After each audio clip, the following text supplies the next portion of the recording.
Ready.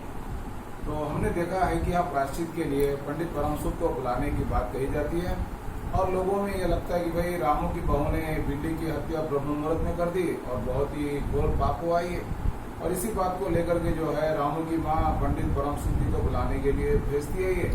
और उस समय पंडित परमसुख पूजा कर रहे थे और जैसे ही ये खबर मिली कि रामू की बहू ने जो है ये बिल्ली की हत्या कर दी और वो तुरंत जो है अपनी पत्नी से कहने लगे, देखो भाग्यवान, आज भोजन नहीं बनाना। बोले वो क्यों? तो बोले पंडित घासीराम की पुतोह ने बिल्ली की हत्या कर दी है और प्रायश्चित होगा और वहाँ पर पकवानों पर भी हाथ लगेगा और इस तरह से आप खाना मत बनाओ।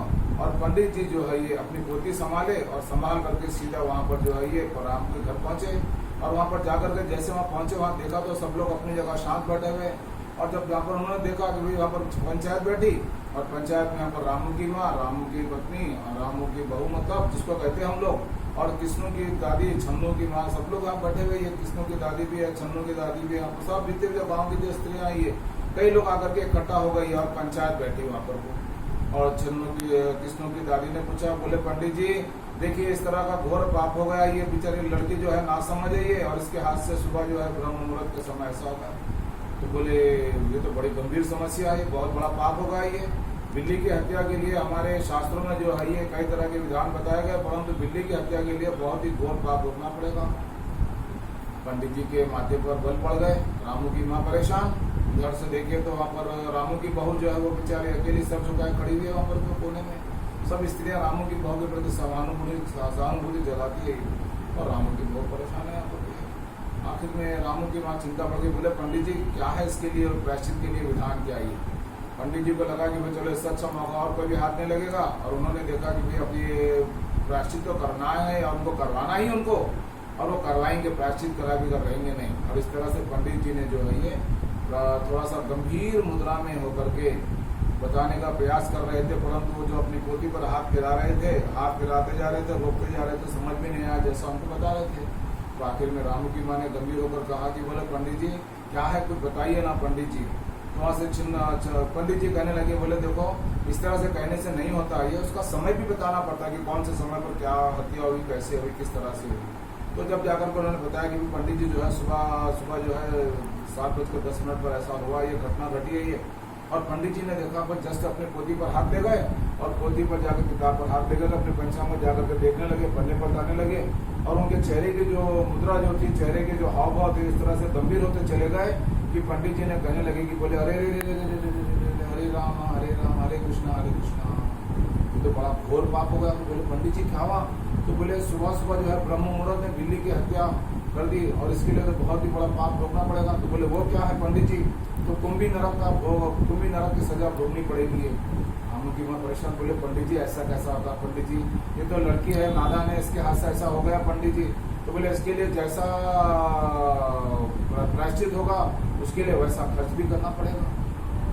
रामू की माँ परेशान। वहाँ पर आसपास जितनी भी औरतें थी, जितनी भी स्त्रियाँ थी, उन्होंने देखा कि बोले इस तरह से तो हो गया ये। और पंडित जी को लगा कि भाई चलो यहाँ पर सब लोग जो है मेरी बात मानने के लिए तैयार हो और मैं इनको अपनी बात मनवा भी लूंगा ये। और यही उन्होंने अपने यहाँ पर क्या करा, अपना पैतरा और उन्होंने अपने आप को फंसा कर मतलब बैठ गए वहाँ पर। आखिर में रामू की माँ कहने लगी पंडित जी कुछ ना कुछ क्या है रास्ता निकालिए, पंडित जी को ऐसा रास्ता निकालिए जिससे कि रामू की बहू पर जो पाप है, जो महापाप है, वो पाप का उसका निदान हो जाए और रामू की बहू उस पाप से मुक्त हो जाए। पंडित जी कहने लगे भाई देखो शास्त्रों में तो जो इसके लिए कोई विधान नहीं, फिर भी मैं देखता हूँ कि भाई शास्त्रों में जो है पंडित हम लोग किस काम के लिए ये भाई जब कोई गलत करता है तो उस गलती से जो है व्यक्ति को निदान कराने के लिए, छुटकारा दिलाने के लिए कहीं ना कहीं हमको कुछ ना कुछ रास्ता ढूंढना पड़ता है ये।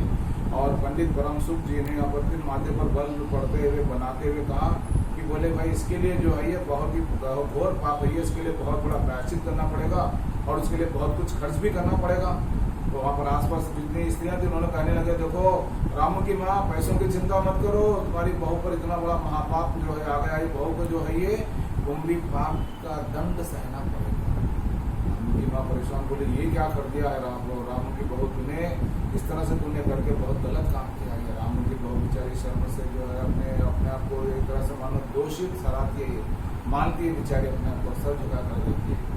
तो बोले पंडित जी कुछ ना कुछ तो रास्ता निकालिए, पंडित जी कुछ ना कुछ तो रास्ता निकालिए पंडित जी। और पंडित जी को लगा कि भाई अब यहाँ पर अपन जो खुद अपन चाहना चाहते हैं, जो कुछ वो पाना चाहते हैं, ये लोग देने को तैयार है और लोगों से मैं लेके ही रहूंगा, उनके मन में चल रही है। और इसलिए उन्होंने अपने पत्नी से कहा दिया कि भाई मैं आज घर में खाना नहीं खाऊंगा, क्योंकि बाहर जाऊंगा तो प्रायश्चित होगा और वहां पर खाने पर मेरा हाथ भी लगेगा और खाना मैं खाऊंगा भी।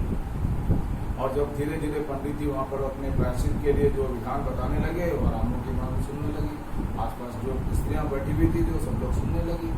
तो बोले देखो, शास्त्रों में जो है अक्सर ये बताया जाता है कि बिल्ली की हत्या का जो महापाप है, जो कुंभी पाप नरक है, उस नरक से छुटकारा पाने के लिए, उस पाप से मोक्ष प्राप्त करने के लिए ये तो लिखा गया है कि भाई बिल्ली जितने वजन की होती है उतने वजन की बिल्ली बनवा करके पंडित को, ब्राह्मण को दे देना चाहिए, जिससे कि उसके पाप से मुक्ति मिल जाए। तो बोले रामू जी माँ बोले पंडित जी बिल्ली के वजन की बिल्ली? तो बोले हाँ। तो बोले पंडित जी ये तो आपने बहुत बड़ी समस्या हमारे सामने पैदा कर दी। तो बोले वो क्या समस्या है ये? तो बोले बिल्ली के वजन की बिल्ली हम वो भी सोने की कहाँ से बना कर देंगे पंडित जी? हमारे तो हालत ऐसे है कि हम लोग जो है खाना खाने के लिए लाले पड़े हुए हैं। ये तो वहाँ पर से कुछ स्त्रियां करने लगे, अरे भाई देखो रामू की माँ, इस तरह से तुम बहू के पाप के लिए जो है तुम पैसों को मत देखो, बहू पर जो पाप लगा हुआ है, ये जो दंड है, ये जो दंड भोगना पड़ेगा, जो उसको प्रायश्चित करना है, ये उसके लिए पैसों की लालच में तुम मत जाओ। रामू की माँ जो खर्च होता है कर दो, अब तुम्हारी बहू जो है ये इतने बड़े प्रायश्चित से उसकी मुक्ति हो जाएगी। और रामू की माँ यहाँ पर आसपास देखती है, सब लोग जो है उसकी तरफ सहानुभूति से देखते रहते हैं। और पंडित परम सुख जी को जो है रामू की माँ कहती है, पंडित जी और कुछ कम हो सकता है क्या? तो बोले भाई ये तो सिर्फ बिल्ली की हत्या बता रहा हूँ मैं आपको। तो बोले फिर वहां पर से दोनों के बीच में तोलमोल आरंभ हो जाता है। और जहाँ तोलमोल होना आरंभ हो जाता है तो वहाँ पंडित परम सुख जी से जहाँ पर रामू की माँ कहती है कि बोले पंडित जी बिल्ली के वजन की करीब करीब बिल्ली, पंडित जी कहते हैं बिल्ली जो है करीब करीब 20-21 शेर की होगी। तो बोले पंडित जी इतना तो हो नहीं सकता, हमारे पास इतनी हमारी हैसियत नहीं है, हमारी इतनी औकात नहीं है। तो बोले ठीक है चलो नहीं होता हूँ परवाह नहीं, कुछ तो कुछ बना के देना पड़ेगा आपको। तो बोले 21 तोले। बोले पंडित जी ये भी ज्यादा हो जाएगा। अरे भाई मैं तो सिर्फ खाली बिल्ली के बारे में बता रहा हूँ, इसके लिए तो जो है आप लोग को पूजा पाठ भी करना है, भी दान दक्षिणा भी करना है, इसके लिए जाप भी करवाना है आपको, और ब्राह्मण को जो है पंडित को जो है दान दक्षिणा भी देना है आपको ये। बोले पंडित जी देखिए उतना कुछ कम करिए पंडित जी, जहाँ तक हो सकता है कम पैसों में जो है आप पूजा का प्रायश्चित का विधान करने का आप कष्ट करें पंडित जी। पंडित परम सब कहने लगे भाई ऐसा तो हो ही नहीं सकता है। बोले पंडित जी जो भी है देखिए पंडित जी, भाई इसके बाद अब मैं आपको बताऊं मैं, तो पंडित परम सुख जो है ये देखिए मथुरा के जो पंडित आते हैं ये, उन पंडितों में इनकी अपनी एक अलग पहचान है ये। और ये क्या है मालूम है, मोटे है, छोटे से है कद में, और इनकी जो कमर जो है वो 51 इंच का उनका तोंद है ये। और ये माना जाता है कि पंडित परम सुख चौबे जो है ये जो मिठाई खाने वाले जो मथुरा के जो पंडित है ये उनमें सबसे ज्यादा बड़ा खाने वाले ये। अब उनको लगा कि भाई क्या किया जाए, और पंडित परम सुख जो है ये अपने आप को यह मनाने लगे कि भाई चलो कहीं ना कहीं कुछ ना कुछ तो जो मिलता है उसमें हमको अपने आप को संतुष्ट करना चाहिए। और पंडित परम सुख जो है फिर कहने लगे कि देखो रामू की माँ, भाई मुझे दान दक्षिणा के लिए भी आपको कुछ ना कुछ तो देना पड़ेगा। रामू की माँ परेशान हो गई, बोले पंडित जी क्या देना पड़ेगा पंडित जी? तो बोले पंडित जी हमको देना तो कुछ भी नहीं है, बस थोड़ा सा देना पड़ेगा आप लोगों को। और वहाँ ज्यादा कुछ सामान नहीं बताते हैं, बस सामान में इतना बताते हैं कि भाई इसके लिए 21 दिन का पाठ करना पड़ेगा। और बिल्ली के वजन की बिल्ली बात होती है, परंतु वो बात को धीरे धीरे चलती रहती है।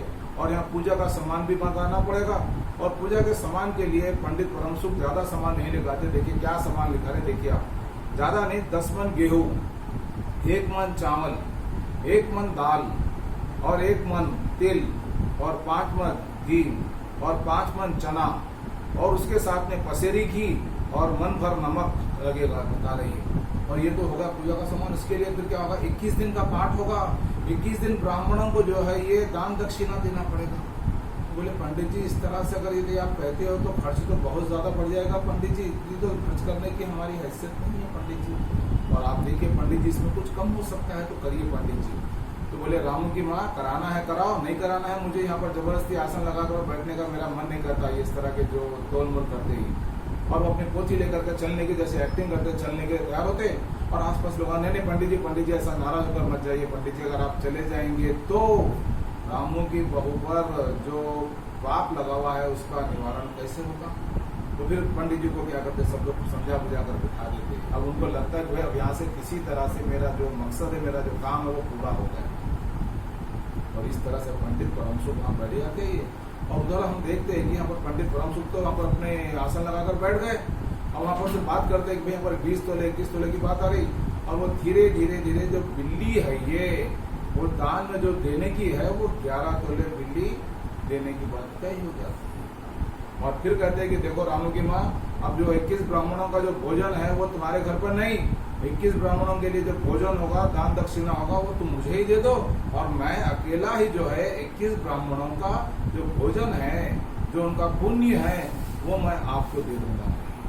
और इस तरह से पंडित परम सुख जो है ये अपने आप को संतुष्ट भी कर लेते, अपने आप को मना भी लेते कि भाई चलो जिस मकसद से मैं यहाँ पर आया वो मेरा काम हो जाने वाला है, और वो काम के लिए तैयारी में लगे हुए ही।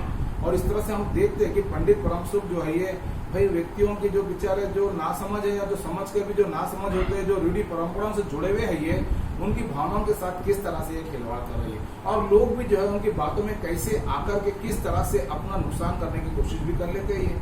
और पंडित परम सुख जो है ये अब यहाँ पर अपने तैयारी के लिए कहते, देखो रामू की माँ, अब मैं जल्दी से बाजार जाऊंगा, मुझे पैसे निकाल कर दो और पैसे निकाल कर रखो, और तब तक मैं आऊं, तुम पूजा की तैयारी करने में लग जाओ।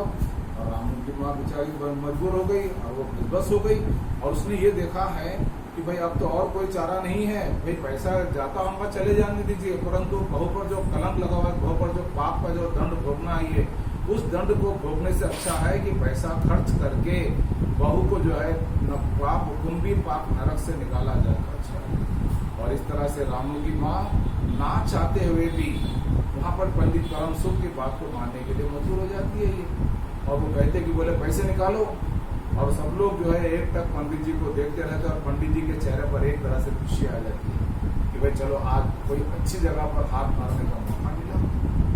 तो हमने बताया कि भाई कहानीकार यहाँ पर जो है ये रूढ़ी परंपराओं के बारे में हमारे ध्यान आकर्षित करते हैं, और यही बात हम देख रहे हैं कि यहाँ पर जो उन्होंने यहाँ पर क्या है ये इसी यहाँ पर विश्वास, मतलब क्या यहाँ पर देखेंगे कि रूढ़ी परंपरा जो होती है ये यहाँ पर क्या है, ये बाहर डंबर जो बात कर रहे थे, कुरीतियां जो हमारे पास जो बुरी रीतियां हैं, ये जो बुरे आचार विचार है, ये जो लोगों को बहकावे में लाते हैं, लोगों के साथ में छल करते हैं ये।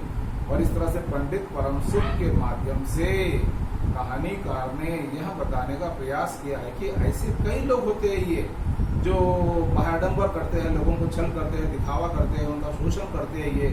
और वही शिकार जो है रामू की माँ हो गई, रामू की बहू ने जो बिल्ली को मारा और वो उसका प्रायश्चित करने का विधान बताया गया। और रामू की माँ से कहते हैं कि देखो रामू की माँ, जल्दी से पैसे लाओ और मैं सामान लेकर के सब तुम घर में जो भी व्यवस्था है उसकी तुम तैयारी में लग जाओ, और मुझे 11 तोले सोने की बिल्ली का बनवाने के लिए पैसे दे दो। रामू की माँ ना चाहते हुए पैसे देने के लिए जैसे वो कोशिश करने लगती रही है, और थोड़ी देर में जो है वहाँ से महरी जो है उनके घर में जो सफाई करने वाली होती है ये, वो दौड़ते हुए भागते हुए आती है, ये दौड़ते हुए भागते आती है, चिंता में भागते आती है। उनकी माँ परेशान, जितने भी जो स्त्रियाँ बैठी है वो परेशान। तो बोले क्या हुआ क्या हुआ, तो बोले क्या वाली महरी महरी क्या वाली महरी, तो बोले माँ जी बिल्ली तो भाग गई, बिल्ली तो भाग गई। तो बोले हाँ माँ जी मैंने खुद देखा बिल्ली भाग गई। और वो बिल्ली का भाग जाना जो है ये एक तरह से पंडित परम सुख के इरादों को, हौसलों को, उनकी नीयत पर एक तरह से पानी फिर जाना है। और यही कहानीकार ने बताना चाहा है कि हम सबको ये चाहिए कि हम जो है कुरीतियां या रूढ़ी परंपराओं के चक्कर में ना पड़ करके हम जो वास्तविकता है उसकी तरफ ध्यान दें, और हमारे जो कर्तव्य है उसको हमें सही तरह से निभाने का प्रयास करें। लोगों की बातों में आना नहीं, लोगों से बातों में आकर के खुद का नुकसान नहीं करना चाहिए। और कहानीकार ने इस कहानी के माध्यम से जो है ये समाज जो दिखावा होता है, छल होता है, ये उसका उन्होंने बहुत ही सरल ढंग से सहज भाषा के माध्यम से बताने का प्रयास किया है। और कहानी की विशेषता या उसका उद्देश्य यही है कि भाई इस तरह के लोगों से हमें बचना चाहिए, और हमको जो है ये इन लोगों से बचने करके अपने आप को सही ढंग से